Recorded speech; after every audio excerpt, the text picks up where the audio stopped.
Hello guys, habang lumalaki ang baby ko, nagiging aggressive siya sa kanyang favorite banana. Tinitignan-tignan niya lang yan kanina, pero tignan mo naman. Nung una, kahit inaakit, ayaw niya. Bumubuelo lang pala. 6 months old, nag-solid food na siya. Siguro mga 7 months old, pinag-start ko siya kumain ng banana. Hindi naman everyday nakabanana siya. Basta mga linggo, kumakain siya ng banana. Walang mga halong pampatamis, basta banana lang. Basta malasahan niya yung totoong lasa talaga ng banana. Siguro mapakla pa yung banana, pinakain ko sa kanya at kinakain niya pa rin. Tinago na ng daddy niya ang banana nung nalaman niyang 3 na ang nakain nito at matigas na ang tiyan. Pero ayaw pa rin magpaawat ng baby.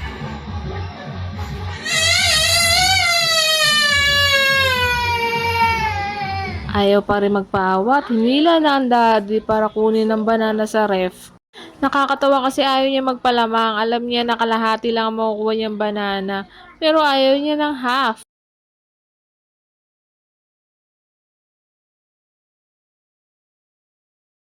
Binawasan na lang ni daddy yung half para di siya masobrahan. Thank you for watching!